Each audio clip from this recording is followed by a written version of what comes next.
A dor não vai ser mais um trampolim para o pecado, vai ser uma mola para o propósito.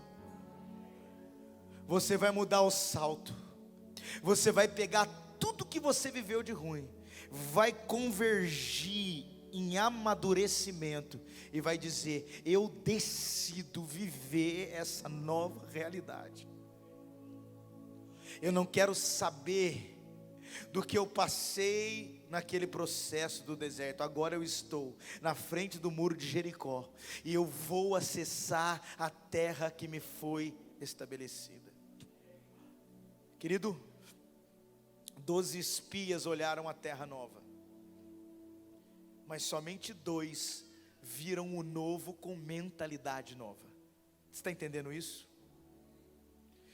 Os outros 10 olharam o novo com a mente antiga. Esse é o problema das pessoas, elas não conseguem romper e destravar suas vidas, porque elas entram em novos ciclos de Deus, preso no que aconteceu lá atrás.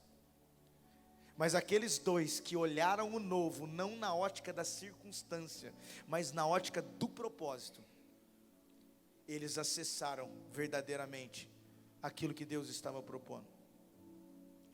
Tem mulheres que foram frustradas em relacionamentos antigos, às vezes com trauma de infância, e elas não conseguem mais se abrir verdadeiramente, porque elas estão presas naquela frustração. Existem pessoas que mudam de um ministério para outro, porque foram feridas por um pastor, ou por um líder, ou por algum irmão, e elas não conseguem mais se abrir na nova casa, para o novo pastor, porque elas ainda estão presas naquilo que passou. Deus está falando com alguém, está na hora de acessar o novo com mente nova, está na hora de acessar o novo. Sabe o que eu sinto?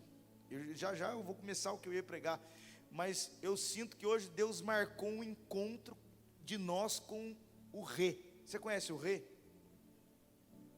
Quem aqui conhece o pastor Rê? Sabe quem é o pastor Rê? É o refazer, é o ressignificar, é o restaurar, é o renovar, é o reavar. Todo mundo, há momentos da nossa vida que nós precisamos encontrar com o Rê. Meu Deus, é um tempo que muita gente está vivendo transição aqui dentro. Meu espírito está pulsando nisso. É um Rê, é aquele momento da sua vida que você está na frente da linha do trem. Lá na minha cidade, a linha do trem passa no meio da cidade. E quando você vai atravessar a linha do trem, tem uma plaquinha assim, ó: pare, olhe, escute. É um tempo de transição. Deus quer refazer alguém, Ele quer renovar. Até aqui, querido, talvez você não vai entender o que eu vou dizer, mas talvez o que te trouxe até aqui já não serve mais para te levar até onde Deus quer. Vai precisar entrar numa outra dimensão, e Deus vai te dar discernimento para acessar esse novo tempo. Nós conversamos, o apóstolo falou muito sobre isso, de muitas pessoas que não entenderam isso a nível de igreja e ficaram para trás. E isso acontece também a nível de vida social e familiar. Deus tem algo novo e nós não podemos mais estar presos em coisas pequenas. Amém. Eu vou te dizer mais, querido. O doente tem prazer de falar da doença. Você já viu alguém quando está mal? Ai, estou mal. Quem é assim? Eu sou assim. Débora, que dor. Nossa, estou arrebentado. Nossa, que dor. Na verdade eu estou dizendo para ela: não quero lavar a louça. Mas eu fico, sabe, porque o doente tem prazer de falar da doença. Mas você já viu uma pessoa que foi curada? Quem já viu assim no Facebook? Deus me curou do câncer, com um sorrisão assim, expondo o prazer de falar que foi curado. Amém? O doente fala da doença, mas quem foi curado fala da... Então segura, que se você só fica falando dos seus problemas, é porque você ainda não foi curado. Mas Deus quer te curar aqui hoje, amém? Leva uma mensagem agora no seu coração: ou é você é o que contamina, ou você é o contaminado, ou você é a cura. Eu decidi ser cura, meu irmão. Quem aqui decide ser cura para essa geração? Então vire a página hoje. O seu casamento vai respirar se você virar essa página. Meu Deus, está preso na mesma página. Se você virar um pouquinho, ai meu Deus, se você virar um pouquinho, você vai ver novos alimentos. Se você virar mais uma, você vai ver um novo estágio de atmosfera. Se você virar mais uma, você vai encontrar, meu Deus, tem muita coisa que você ainda nem sabe que você é capaz de fazer, mas você fica amarrado no que passou. Quem aqui já ouviu você tem um potencial? Quem já ouviu isso? Sabe o que significa a palavra potencial? Potência, potencial, uma energia que ainda não foi utilizada. Tem algo dentro de você, que nem você sabe ainda. E Deus está dizendo, é a proposta de você começar a acessar essas coisas novas. Eu estou querendo te mostrar o que seu olho ainda não viu. Eu estou querendo te falar o que seu ouvido ainda não ouviu. Nós precisamos entrar nesse lugar. Acessar isso. Eu preciso acessar, eu preciso viver essa realidade. Não vou mais ficar estacionado. Não vou. Amém? Então respira fundo aí. Agora eu vou começar a pregar. Não sei, precisava deixar isso. Talvez se eu pregasse só isso já estava bom, né, pô? Mas é importante, querido, que a gente vire a página. Amém? Quem se casa com um ciclo fica viúvo no próximo. Chega. Nós precisamos entrar, renovar, fazer novo, viver, desfrutar das coisas que o Senhor preparou para esse tempo. Amém? Tem algum Ló na sua vida? Talvez, não estou falando de pessoas. Às vezes Ló é uma situação, às vezes é uma pessoa, não sei. Mas a Bíblia diz em Gênesis, e quando Ló se apartou de Abraão, Deus falou com Abraão. Às vezes você não está ouvindo Deus, porque o Ló ainda está estacionado. Querido, Ló não impedia Abraão de prosperar, mas ele impedia Abraão de desfrutar da prosperidade que Deus estava dando para ele. Era brigas constantes de pastores de Ló com pastores de Abraão. Está na hora de largar o Ló. Não estou falando que o Ló é uma pessoa, ele representa algo que não me deixa viver a plenitude do que Deus está propondo para a minha vida. Amém? Eu estou sempre preso no que está faltando. Eu estou sempre preso no que querido, deixa eu te dar uma palavra bem precisa para a sua vida e para a minha. Para de se preocupar com o que está faltando e se concentra para não perder o que você ainda tem. Amém? Para de se preocupar. Sabe, parece que eu estou vendo alguém sacudindo o ombro aqui nessa noite e saindo um monte de coisa. Chega, é um basta na vida da nossa família em algumas coisas. Tem algumas coisas que Deus está dizendo bem claro no seu espírito. Chega, eu preparei um novo tempo. Chega, eu não vou chorar mais essas mesmas coisas. Eu profetizo na sua vida algo que talvez ninguém nunca falou. Talvez você nunca ouviu o pastor falar isso. Eu profetizo erro na sua vida, mas erros novos. Erros novos. Chega de errar a mesma coisa. Porque, querido, por que eu estou dizendo erros? Porque nós falhamos, nós temos defeitos, mas chega de cair no mesmo ponto. Erros novos é sinal de desenvolvimento. Aí você conserta esses outros novos, vai vir outro. Tem erro na fila esperando, né? Mas eu preciso sair desse mesmo lugar. Um elefante, quando ele é domado para o circo, quando ele é filhote, ele fica preso num toquinho assim, sabe? Uma cordinha. Ele fica preso porque ele é filhote. Você sabia que o elefante cresce? Se torna um dos animais maiores e mais fortes. E a mesma cordinha, com o mesmo toquinho que prendia ele quando era filhote, continua prendendo ele depois de grande? Se ele soubesse a força que ele tem, aposto, ele só fazia assim, ó. Arrancava o toco, arrancava até o solo junto. Mas ele se acostumou com a cordinha.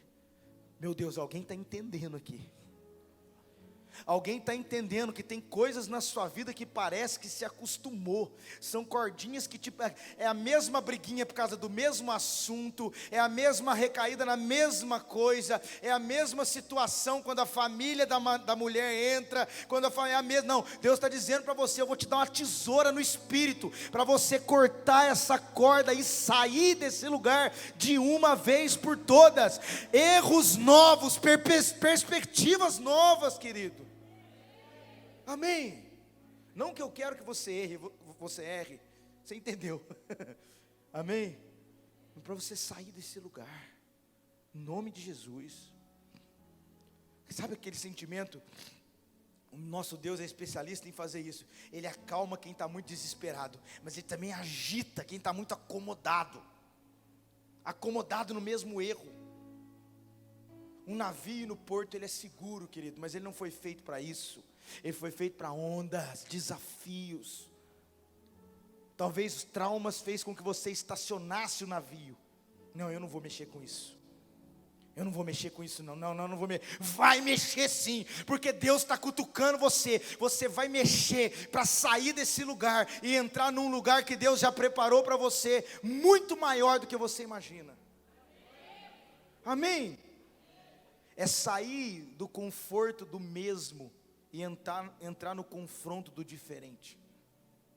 Isso direcionado pelo Espírito. Eu vivi momentos na minha vida de transição, aonde eu precisei desapegar. Sabe, às vezes a gente não sabe porque pessoas saem da nossa vida, porque lugares se modificam, mas a gente tem que ter maturidade para entrar.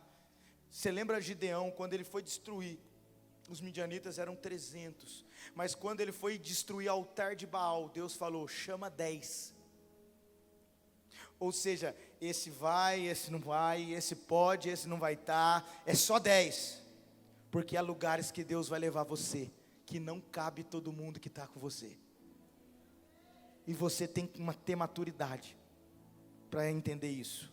Agora, se tem alguém que cabe direitinho no que Deus está fazendo no tempo novo, é esse alguém que está sentado do seu lado. Amém? Talvez vocês dois vão ter que desapegar de algumas amizades, de algumas circunstâncias que estão infectando aquilo que Deus está propondo para vocês. Vocês vão entrar junto. Abraão não foi sem Sara. Sara vai entrar junto com Abraão. Sara vai entrar junto com Abraão. Amém? Por isso que há momentos que nós precisamos deixar algumas coisas, mas há algumas outras que a gente só precisa desapegar. Talvez o que está travando a sua família é o não entendimento de um ou de outro, da perspectiva que Deus está trazendo. Mas esse momento vai romper algo, vai dizer para você, vocês vão entrar junto. Lembra que eu falei ontem? A dança do marido com a esposa, a sincronia da dança definia as notas e a vitória do casal. Amém? Deus está dizendo, sincronizem-se, ajustem aquilo que tem que ajustar, põe na luz o que precisa resolver. Sabe, é como se estivesse arrumando a mala para um tempo novo. O arrumar a mala para um tempo novo é ajustar bem as coisas que precisa ajustar, porque Deus está querendo fazer com os dois juntos. Meu Deus, eu estou sentindo que tem decisões a ser tomadas, um está querendo, o outro não, um vai, o outro não vai. Deus está falando, alinhe-se, preparem, para de entrar nesse lugar divisório, porque Deus quer unir vocês para entrar no novo. Guarda que eu vou falar sobre perspectiva, um vento quando ele bate no navio. Os murmuradores reclamam do vento, os acomodados esperam o vento passar, mas os sábios ajustam as velas. Meu Deus, Deus está dizendo para alguém, ajusta a vela, querido, sincronizem a vida de vocês, porque é tempo de viver aquilo que Deus propôs para agora, para hoje, é tempo de entender bem o que Deus está propondo para a vida de vocês. E assim vai ser, juntos. Fala para o seu cônjuge aí, estamos juntos. Estamos juntos. É nós. Amém? Glória a Deus. Abra a sua Bíblia comigo, querido. Nós vamos ver dois textos aqui. Malaquias capítulo 4. E depois o livro de 1 Reis 17. Nós vamos ficar por aqui hoje. Malaquias é o último livro do Velho Testamento. Nós conversávamos ontem com os pastores e com o apóstolo ali. E aí o Senhor posicionou a palavra aqui no meu espírito. Ontem a gente falou muito sobre os fundamentos da família, sobre casamento, sobre filhos, sociedade, tudo. Hoje o pastor Paulo trouxe clareza, pontos cruciais dentro de uma relação. Eu creio que o apóstolo Gilson também vai tocar. Eu não quero ser somente específico em casamento no que eu vou dizer agora. Eu quero falar de um cenário dos dias e como nos posicionar como casal e como família dentro desse cenário. Amém? E como igreja também, não tem como separar. Deus falou comigo, família e igreja. Então eu creio que ficou bem claro ontem sobre os princípios da família. E agora a gente vai misturar um pouco de como a gente está vivendo como família e igreja no cenário em que está acontecendo. Malaquias, capítulo 4, versículo 5, diz: eis que eu vos enviarei o profeta Elias, antes que venha o grande e terrível dia do Senhor. E ele converterá o coração dos pais aos filhos, e o coração dos filhos a seus pais, para que eu não venha e fira a terra com maldição. Amém? Agora, 1 Reis 17, a gente deixa ali aberto, e a gente vai trabalhar um pouquinho aqui com o livro de Reis. Querido, esse versículo que a gente leu, ele vai ditar uma ação profética que prepara o caminho para o tempo do fim. Quando a Bíblia menciona o dia do Senhor, ela se refere à vinda do Messias. Amém?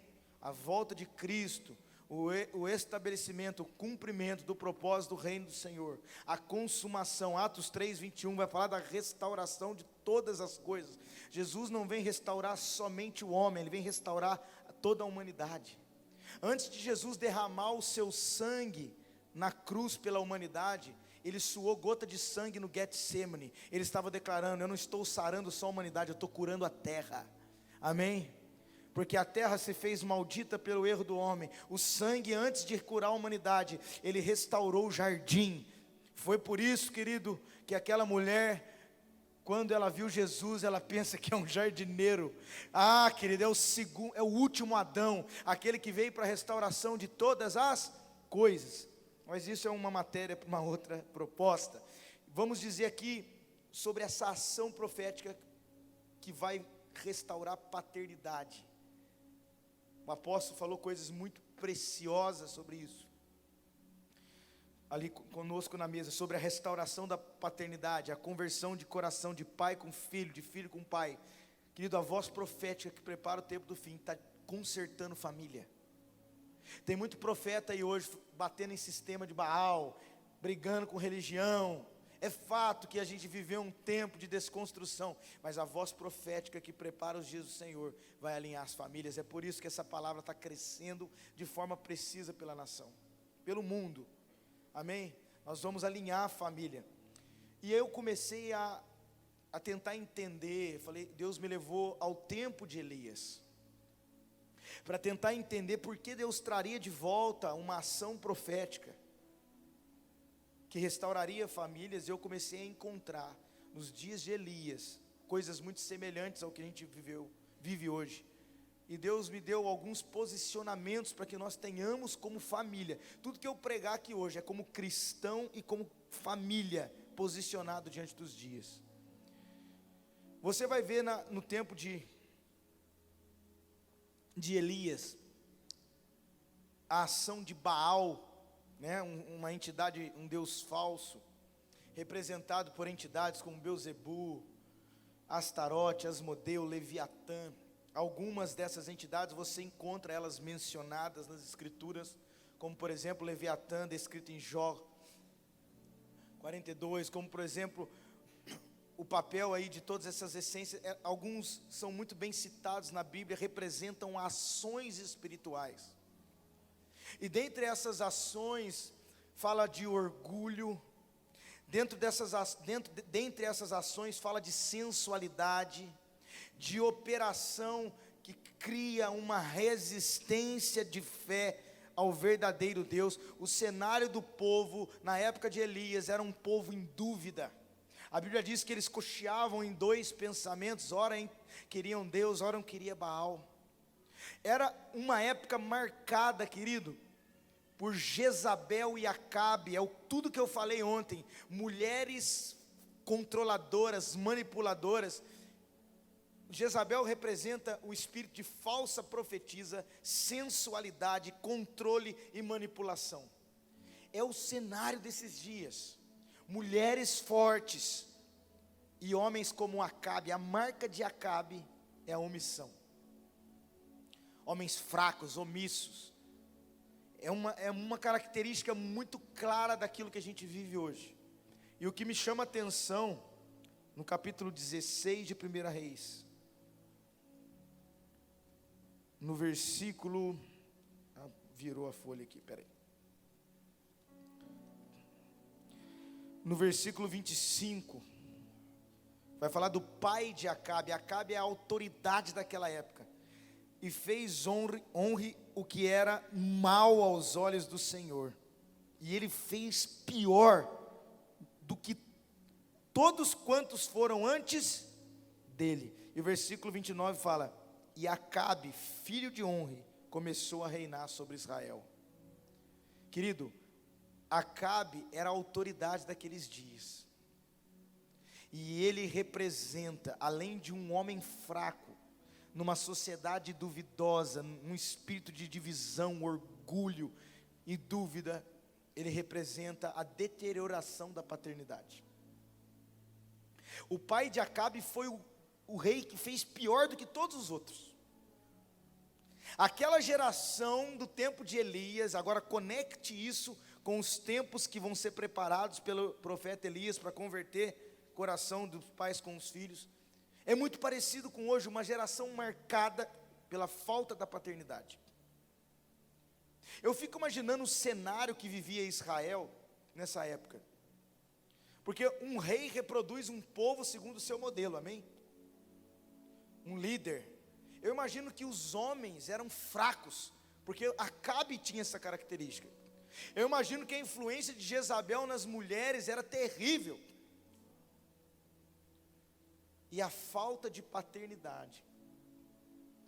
Jezabel era cercada de eunucos. Aí já entra muitos outros assuntos nesse aspecto. Uma geração marcada por castração, pessoas que não geram, homossexualidade, sensualidade. Querido, 2 Timóteo capítulo 3 vai falar das corrupções dos últimos dias. Se você abrir o jornal da Record, sei lá, da Band, você vai ver todas essas características todo dia pelos jornais, sempre ligado a esse tipo de ação.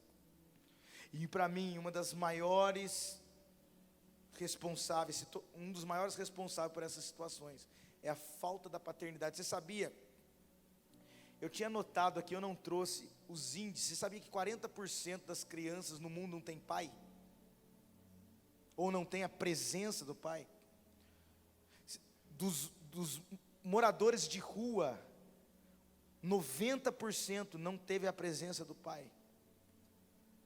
Dos presidiários, assassinos, ladrões, 95% aproximadamente é o índice de não tiveram figura de paternidade. Tem muitos outros índices hoje. Eu lido com casos de recuperação. A maioria dos internos, e também acontece nos presídios, um número absurdo, não tem o nome do pai no registro. Se você pega a identidade dessas pessoas, não tem o nome do pai e um percentual enorme dessas pessoas. Uma geração marcada pela falta da paternidade. Vocês lembram que ontem eu falei da diminuição da masculinidade do homem? Estou falando coisas fortes, profundas, mas são cenários que a gente vive, querido. E o Brasil, ele arrasta isso de muito tempo. Você sabia que o Brasil é fruto de um cristianismo muçulmanizado com uma raiz africana? Portugal trouxe isso para o Brasil, um cristianismo muçulmanizado. E o que você encontra no muçulmano? A descendência de Ismael. Ismael foi o filho escolhido ou rejeitado de Abraão. Foi o filho rejeitado. A rejeição é uma das maiores características da ação da orfandade. A maioria dos homens hoje não consegue assumir os seus papéis, porque eles foram rejeitados. Mulheres que foram rejeitadas. E o Brasil arrasta uma essência. E eu vou te dar algumas dicas. Veja bem, a figura do pai ao longo dos anos sendo deteriorada. A figura religiosa da nossa nação, qual que é? Uma mãe com um menino no colo, é ou não é? Não estou falando dos evangélicos, estou falando de uma forma geral. Uma mãe com um menino no colo, cadê o pai? Se Deus se revela como pai, a gente não vê essa ação. Por exemplo, qual dia hoje é mais valorizado, é mais popular, tem mais economia envolvida, o dia dos pais ou o dia das mães? Por quê? As mães merecem honra, sem dúvida, mas Deus se revela como pai, e a gente não percebe que a sociedade, e se eu fosse descortinar aqui eu precisaria de horas, a ação da rainha dos céus, a construção da idolatria feminina, de figura de Deus feminino, da onde que isso entrou, tudo isso foram ações espirituais, para chegar numa sociedade hoje, onde a paternidade genuína é escassa. Mas eu vou dar uma palavra para você, querido, Deus é pai, amém? Talvez vocês viveram isso, talvez alguém aqui não sabe nem quem é seu pai, talvez você viveu fora da condição de uma paternidade, porque tinha um pai cruel, um pai que não entendia a vida, talvez você nem teve, não sei, mas eu quero dizer para você, as palavras que Jesus disse, Ele diz, eu não vos deixarei órfãos. E a Bíblia diz no Salmo que Deus é pai dos órfãos e juiz das viúvas. Eu vou te dizer uma coisa, querido, a única maneira de curar essa sociedade é a igreja começar a transferir um coração paterno, é a igreja começar a transferir a paternidade de Deus, e quando a paternidade de Deus envolve a nossa vida, nós sabemos ser maridos, sabemos ser pais, e transferimos a condição de um coração de pai para a nossa família. Aleluia. Eu vou te dizer uma coisa, eu me lembro que um dia eu tinha uns 10 anos, roubaram meu boné, um cara me assaltou, meu pai, que não era muito convertido, né, foi atrás do cara, e ele deu um chega para lá no cara, e arrancou, falou, devolve, porque isso é do meu filho, e deu um safanão no cara. Hoje, lógico que ele não faria isso, mas o que eu entendi? Às vezes, quando a gente entende a paternidade de Deus, a gente deixa que algumas coisas sejam perdidas, porque o inimigo vem dentro da legalidade que é dada e toma. Mas se você entende a paternidade de Deus, uma hora você vai entender que Deus vai chegar diante dessa situação, vai dizer, devolve porque isso é do meu filho, devolve porque isso é da minha filha. Querido pai, Ele dá destino. Hoje as pessoas estão sem destinos, os casamentos deteriorando, porque falta a figura desse pai. Você já viu como é que a mãe age? A mãe, quando pega um bebê, ela põe no peito, ela traz para ela. O pai já joga logo para cima, é ou não é? Por quê? A mãe cuida, mas é o pai que envia. Amém? A mãe cuida, mas o pai dá o destino, o pai envia. Eu aprendi isso, achei fantástico. E nós precisamos de envio, de paternidade. Um dia eu estava num teclado, às vezes eu invento de tocar uns teclados, eu toco tudo, mas não toco nada, essa é a verdade, né? Aí eu estava lá tocando teclado, alguém estava pregando, e meu menino era pequenininho, o Isaac, e ele viu eu lá em cima, assim, ele tinha acabado de aprender a andar, e ele saiu correndo assim, sabe? Veio igual uma alegria para subir lá onde o pai estava, mas aí alguém, não lembro se foi minha mãe, alguém veio correndo e arrancou ele no meio do caminho, porque estava no meio do culto, arrancou e tirou ele, ele chorou. Mas quando acabou o culto, eu peguei ele no colo, e ninguém naquele lugar foi embora no meu colo, a não ser ele. E Deus falou algo ao meu espírito. Às vezes nós estamos indo em direção ao Pai, às vezes estamos indo no propósito da paternidade de Deus, e vem situações e nos arrancam.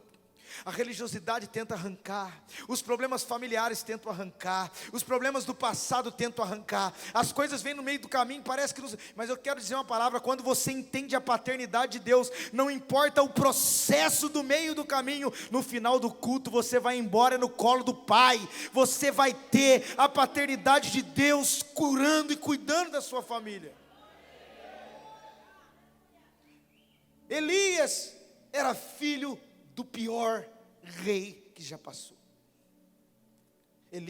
Acabe, perdão. Elias viveu nessa época.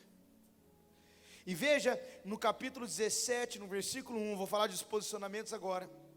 A Bíblia diz que ele era tesbita, de um dos moradores de Gileade, e ele se apresenta ao rei Acabe com uma palavra. E ele disse: vive o Senhor Deus de Israel, perante cuja face eu estou, não vai chover, nem vai cair orvalho sobre essa terra. Meu Deus. Tesbita significa cativeiro. Elias era de um lugar improvável. Agora entendi porque eu falei do passado aqui. Agora eu vou conectar o que eu falei antes com agora. Ele veio de um cativeiro, querido, mas ele venceu aquela etapa e agora ele se apresenta ao rei. Quem era o rei? O responsável pelas ações daqueles dias. A autoridade é sempre a maior responsabilidade daquilo que está acontecendo. Então Acabe representava a ação de tudo isso que eu falei agora. Mulheres fracas, fortes, controladoras, manipuladoras, sensualidade, homens omissos, falta de paternidade, povo dividido. Acabe representava todas essas ações, e Elias, que era tesbita, que representa a palavra cativeiro, ele vem desse lugar com uma palavra, diante das ações desses dias. E sabe qual foi a palavra dele? Deus está comigo, não vai chover nesse propósito, não vai chover nessa terra. Entenda isso no espírito. Chuva é o quê? É alimento para a produção. Chuva é regar a terra, é fazer aquilo crescer. Querido, você não está entendendo o que Deus está falando aqui. Nós estamos falando de ações que estão acontecendo nesses dias. Mas tem homens como Elias, tem mulheres como Elias, que viveram cativeiros, que viraram uma página, e agora vão se apresentar diante da ação desses dias, com uma palavra: em nome de Jesus, não vai chover nessas coisas na minha casa, não vai chover nessas ações na vida dos meus filhos, não vai chover nessas ações dentro do meu casamento. É você se posicionando, virando a página de um cativeiro, debaixo de uma autoridade do Espírito, dizendo: essa ação de Jezabel e Acabe não vai influenciar meu casamento. Essa ação de falta de paternidade não vai destruir os meus filhos, não. Essa omissão, essa fraqueza de fé não vai atingir a minha casa. Primeira característica, restauração da paternidade. Segunda característica, um posicionamento de sair de um cativeiro e se posicionar contra as ações que os dias têm ditados. Essas ações que eu estou falando desde ontem. Mas note que tem um processo. Elias dá essa palavra e Deus fala: agora vai. Retira-te daqui, verso 3. E vai para o Oriente. Eu precisava que você lesse os versículos comigo, para você entender a essência desse propósito. Eu creio que essa palavra vai ser pontual para os nossos dias. Ele vem, versículo 3, retira-te daqui, vai para o Oriente, esconde ao ribeiro de Querite. Meu Deus. Então Elias se posiciona, obedece à voz de Deus, e agora ele está em um ribeiro de Querite. Querido, se você estudar um pouquinho sobre esse ribeiro, a essência da etimologia dessa palavra representa o que tem uma medida exata. Fala comigo: a minha medida, a medida que Deus deu para mim. Você sabia que um dos fatores sociais na sociedade hoje, que mais destrói família e propósito de igreja, é a comparação? Meu Deus, nós estamos entrando nos lugares muito loucos aqui nessa palavra, cara. Sabe, hoje nós vivemos uma sociedade visual, toda pautada em imagens. Hoje tem pessoas que são populares, porque vão nas redes e vão na televisão, e elas adquirem popularidade acerca da imagem que transparece. E a gente fica vendo essas pessoas, a gente fica vendo esses coach rico, a gente fica vendo esses pastor famoso, e a gente fala: não, e a gente vai estabelecendo padrões. Querido, sabe por que a idolatria evangélica é estabelecida? Você só faz de ídolo alguém que você acha que tem um padrão que você não pode alcançar. Mas a minha Bíblia e a sua Bíblia diz que o sacerdócio é de todos os santos, querido. O acesso foi dado a todos nós. Então eu não preciso mais ficar me comparando para criar ídolos na minha vida. E sabe qual é o problema, apóstolo? Muitas dessas pessoas têm popularidade, mas não têm maturidade. Guarda o que eu vou te dizer. Quando a popularidade é maior do que a maturidade, substituímos a integridade pela imagem. Eu vou repetir. Quando a popularidade é maior do que a maturidade, substituímos a integridade pela imagem. As pessoas se comparam o tempo todo, e Deus está dizendo, vai beber da água de Querite, uma medida exata, a medida que Deus deu para você, a família que Deus deu para você, a condição que Deus deu para você. Você não precisa arrebentar portas para querer ser o que você não é, e muitos casamentos se separam por base de comparação. Posso te dar uma chave? Toda vez que você se comparar, você vai perder. Porque se você se achar melhor, o orgulho te pega. E se você se achar pior, a inferioridade te pega. Meu Deus. Toda vez que você se comparar, você vai perder. Eu estou entrando em alguns fatores que ficam escondidos, que talvez não se ouvem em seminários de família, mas que são muito relacionais nos dias em que a gente vive. Quando Deus me deu essa palavra, de uma voz profética, o Elias que virá, e Deus me levou aos dias de Elias, eu fiquei espantado com as características. A Bíblia é um tesouro, que você vai mergulhando, você encontra verdades para que você viva as realidades do Senhor. Eu tenho uma palavra para você: restaure a paternidade, amém? Eu tenho outra palavra para você: se apresente diante das ações desses dias, saindo do cativeiro do passado, debaixo de uma palavra. E eu tenho mais uma palavra para você: não se compare com ninguém, viva a sua medida, beba da água de Querite, porque Deus vai te usar para fazer descer fogo do céu. Deus quer usar a sua casa para ser uma casa referência. Chega de se comparar, uma medida exata. Veja se Davi se movimentou com a armadura de Saul. Saul até tentou colocar armadura nele. Não, querido, Deus deu uma medida para cada um de nós. Quando você começar a valorizar bem esse marido, quando você valorizar bem essa esposa, sabe, querido, a mulher foi tirada de dentro, como eu falei, tudo que você precisa às vezes está dentro do seu marido. Mas você quer comparar o seu marido, aquele lance da grama do vizinho. Não, Deus está levando você lá no ribeiro de Querite. Você vai aprender a amar o que Deus te deu. Você vai aprender a dar valor. Amém? Lembra de Eliseu, quando aquela viúva estava devendo, e eles iam levar eles escravos, e ela procurou o profeta falou assim: o que você tem na sua casa? Porque Deus sempre começa o milagre com aquilo que você tem. Então dê valor ao que você tem. Ela falou: só tem uma botija de azeite. É com isso mesmo que vai começar. Amém? Ah, pastor, mas meu marido é difícil, pastor. Você tem marido, tem gente que já perdeu o dela. Dê valor a ele. Ah, mas a minha esposa parece uma goteira em dia de chuva, ninguém aguenta falar. Você tem esposa, querido, agradeça a Deus por ela. Mas os meus filhos são difíceis, não aguento mais, querido. Você tem filho, tem gente que não pode ter. Ame a sua medida. Ame o que Deus te deu. Faça multiplicar o talento que Deus colocou na sua mão. O talento é tudo aquilo que vem de Deus para que você faça crescer. Mulheres, ao invés de reclamar dos vossos maridos, potencialize. Deixa eu te ensinar algo. Quando um filho é gerado, quem põe a semente? O homem ou a mulher? O homem. Mas quem potencializa a semente? Quem faz ela crescer? As mulheres estão aí da parte de Deus para fazer crescer o que Deus deu para o marido delas.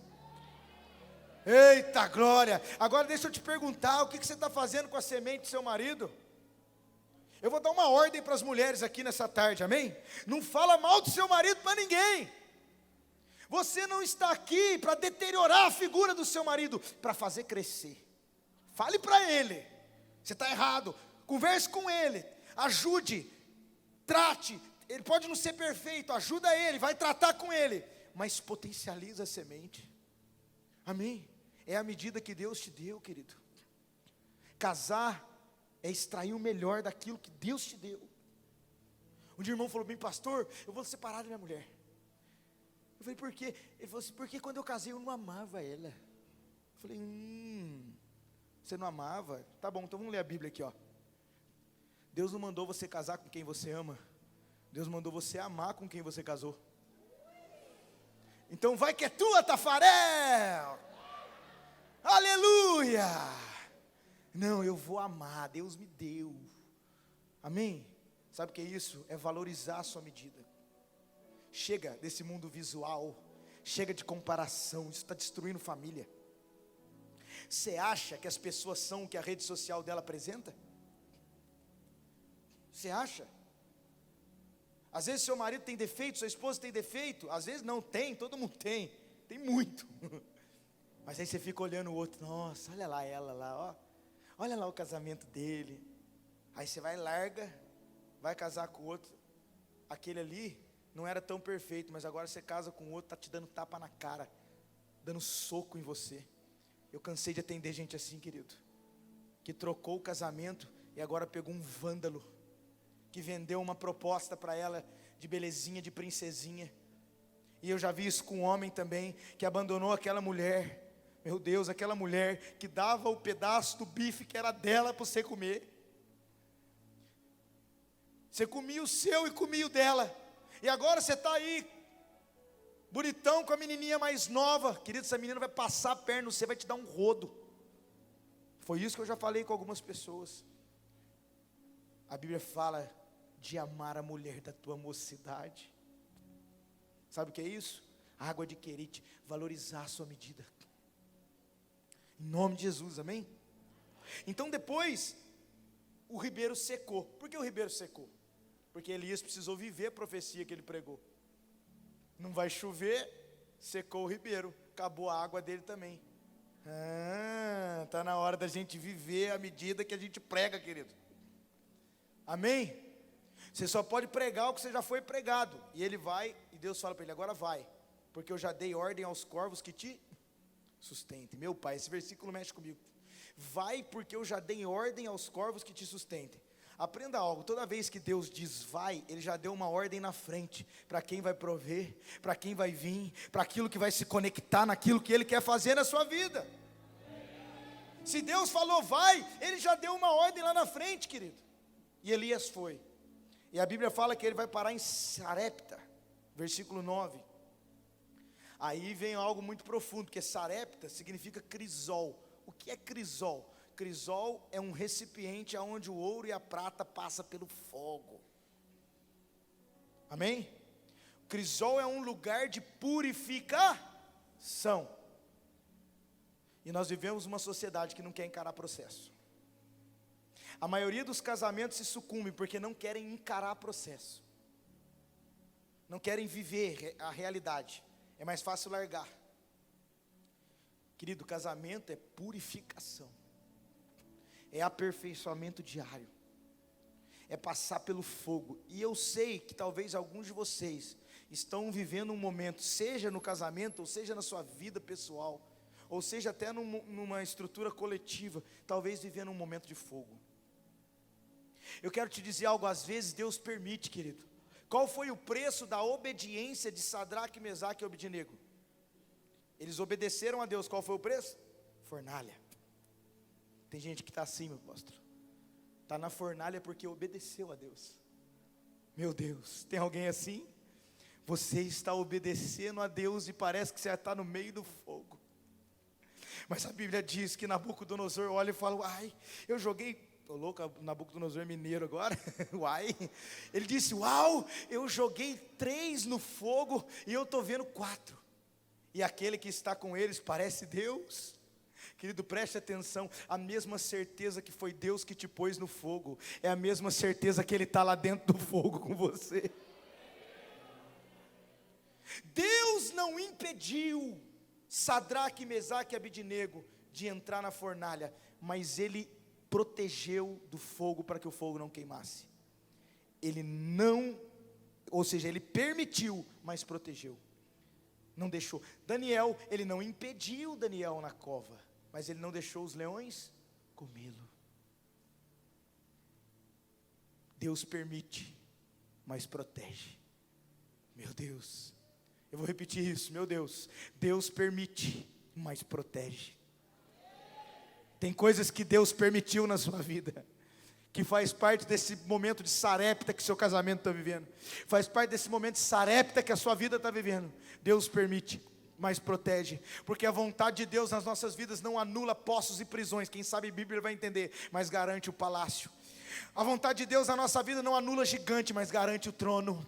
A vontade de Deus na nossa vida não anula a cruz, mas garante a salvação na eternidade, querido. A vontade de Deus na nossa vida nunca vai anular Sarepta. Para você vencer as ações desses dias, você tem que aprender a encarar os processos e continuar fiel ao que você propôs naquela aliança, naquele altar, aquele dia. Sarepta é momento de aperfeiçoar. Querido, as adversidades às vezes complementam. Momentos às vezes de fraquezas, de angústia, se a gente esperar aquilo passar. A maioria das pessoas hoje vem num culto como esse para que Deus tire o peso.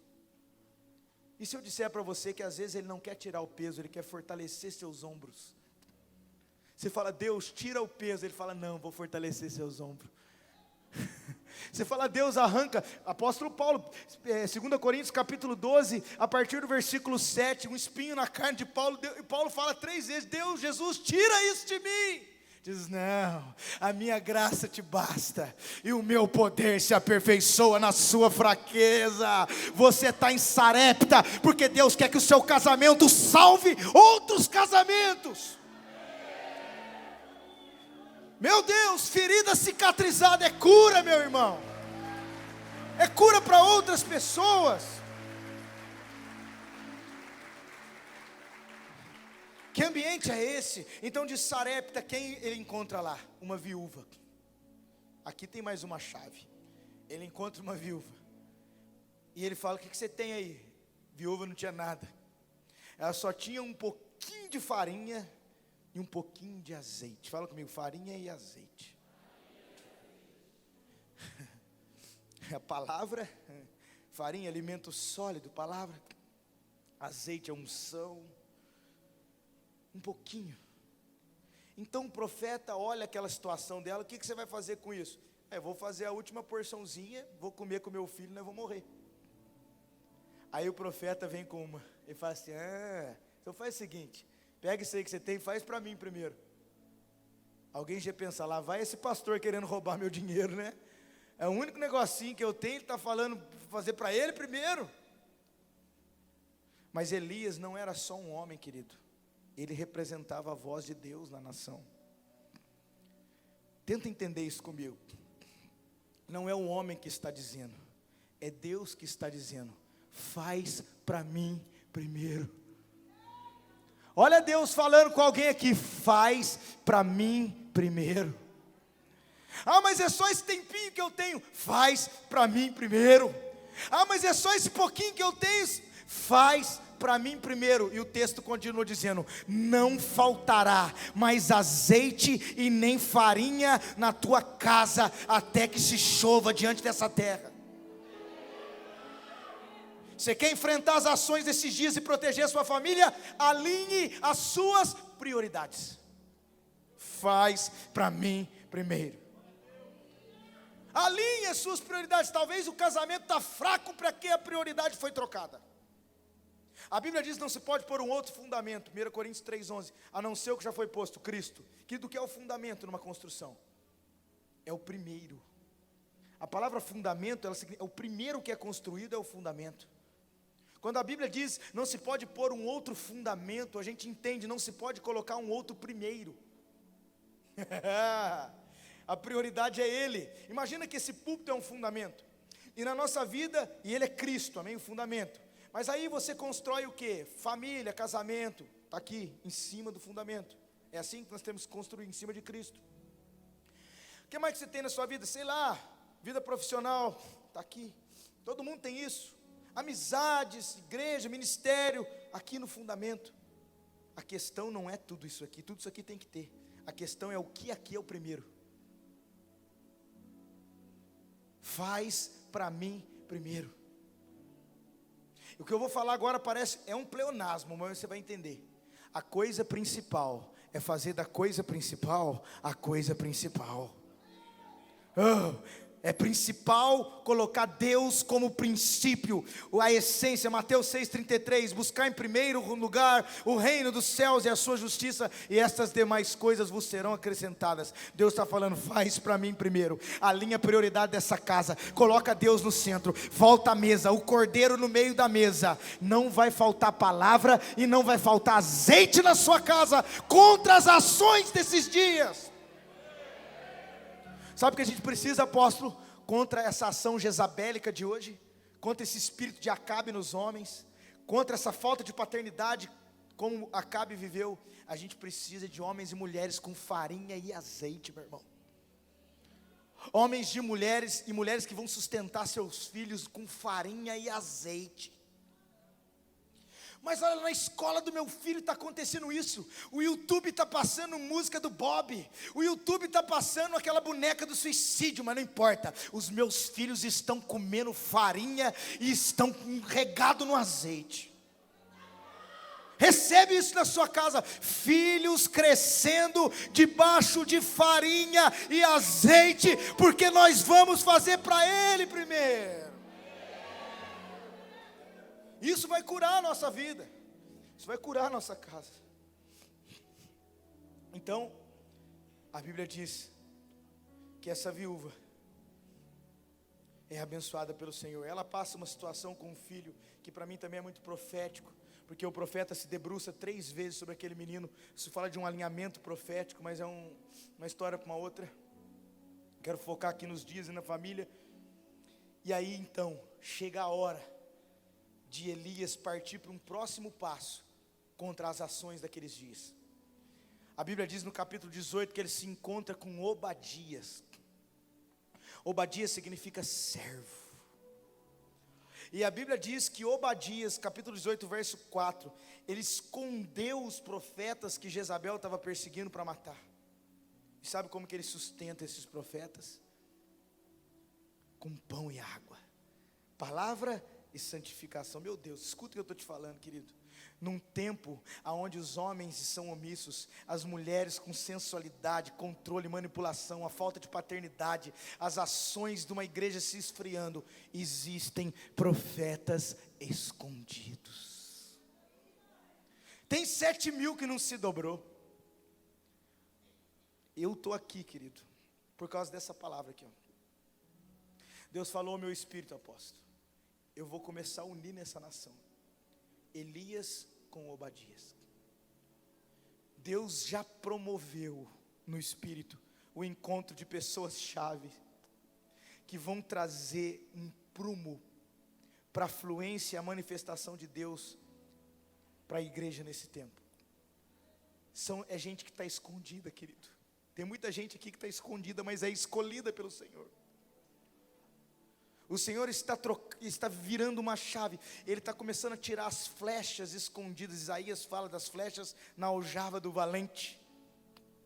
Essa palhaçada gospel, no sentido que a palavra gospel significa evangelho, mas esse evangelho pautado no homem, esse evangelho pautado na figura humana, no enriquecimento de gente, isso está acabando. As pessoas estão entendendo. Sabe o que Deus vai fazer? Nessa hora, para estabelecer o que Ele quer nessa nação, Ele vai colocar a mão na aljava dele e vai começar a puxar as flechas. Tchau.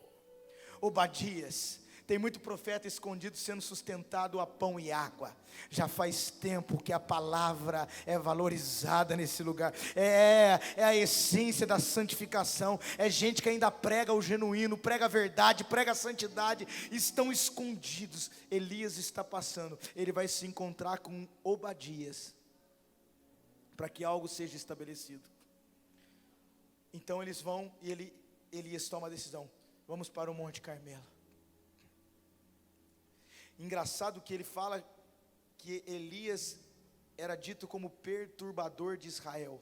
Eu estou falando de homens e mulheres que vão perturbar esse sistema. Deus já está levantando, vão perturbar essas ações aí, ó.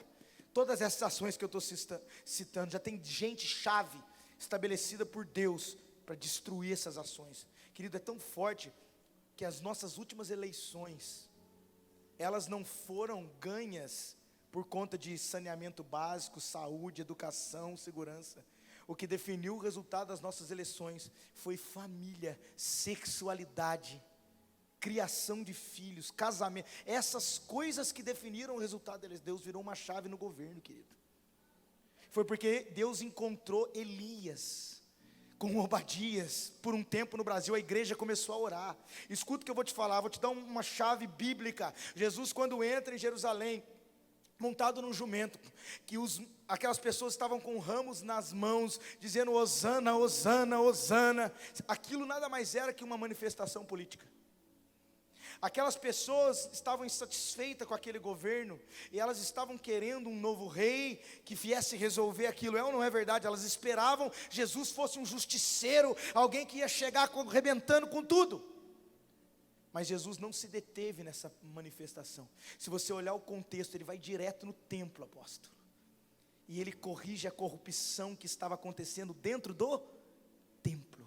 Porque o palácio é reflexo do templo. Deus corrige a igreja, e o curso da correção da igreja corrige a nação. O que está acontecendo na nossa nação é fruto de Elias e Obadias se posicionando na igreja, em favor da família, em favor do casamento, em favor dos filhos, em favor do propósito de Deus acerca das nossas casas e acerca da igreja do Senhor.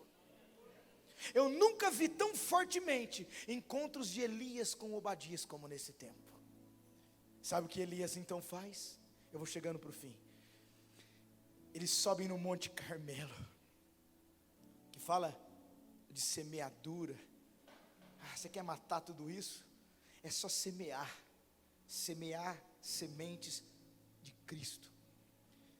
E a Bíblia fala que então vai haver um cenário montado ali. 2 altares vão ser montados. Os profetas de Baal vão montar um altar, e Elias vai montar outro altar. E a proposta é a seguinte: aquele que descer fogo do céu, esse é o verdadeiro Deus. Pensa no cenário, um Elias posicionado, uma sociedade totalmente dividida debaixo dessas ações. Eu imagino como é que eram as famílias, tudo ali assistindo aquela situação.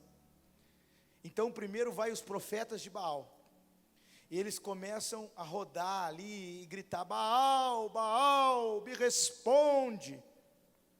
E Baal não tem, é um Deus falso. Não havia resposta para eles.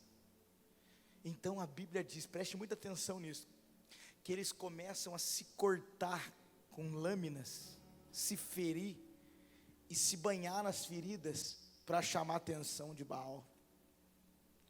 Rodando em círculo, se ferindo. Isso fala de uma geração que vive em círculo, valorizando feridas. Isso fala de uma geração que valoriza ferida para atrair a presença de Deus. Querido, nós vivemos uma geração tão fraca em alguns lugares, que as músicas que são mais exaltadas são aquelas que exaltam a vitória de Deus sobre as nossas feridas, mas não são aquelas que exaltam a Deus independente de nós. Está entendendo isso? Um dia eu fui pregar num congresso, e alguém estava cantando: quão grande é o meu Deus, cantarei quão grande é o meu Deus, e todos hão de ver quão grande. Sabe como é que as pessoas estavam? Arrumando cabelo, mexendo no celular, exaltando. Nós estávamos exaltando o Senhor, e as pessoas ali, sabe, distraídas. Mas foi começar a cantar uma música, que eu nem me lembro qual que era, mas era uma música tipo assim: eu estou sofrendo muito, são tantas dores no meu coração, mas Jesus vai me dar vitória, e os inimigos vão me ver no palco, e todo mundo Uma geração emocional que valoriza ferida para atrair a presença de Deus. Chega.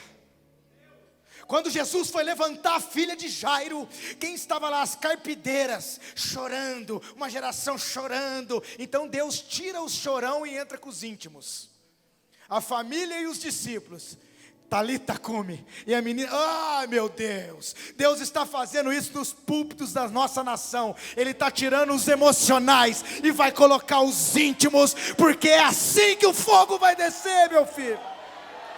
É assim que o fogo vai descer. Meu Deus, que presença de Deus aqui, querido. Que presença.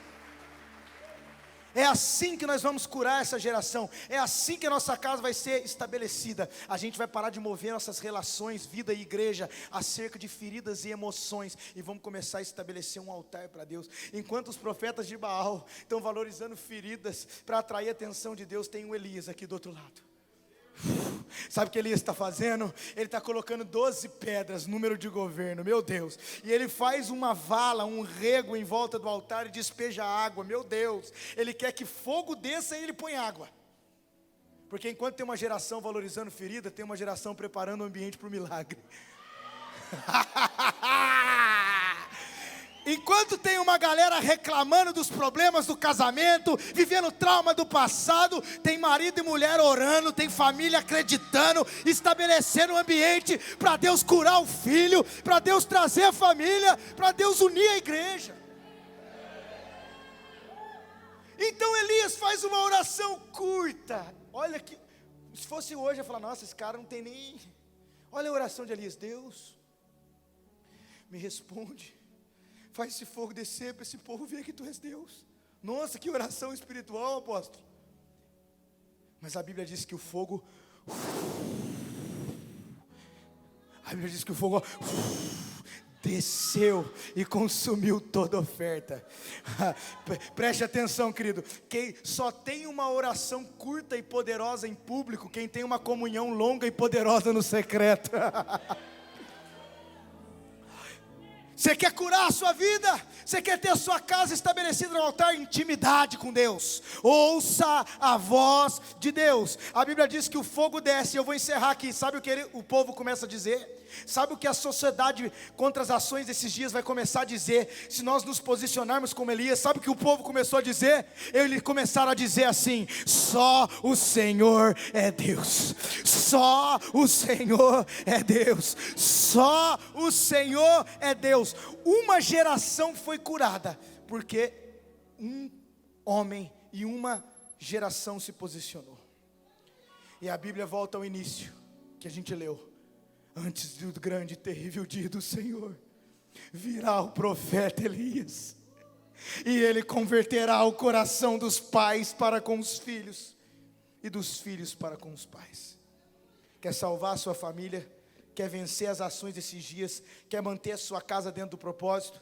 Repete comigo: eu vou restaurar a paternidade de Deus sobre a minha família. Eu vou sair de cativeiros do passado, me posicionar com uma palavra. Eu vou beber das águas de Querite, viver a medida que Deus deu para mim.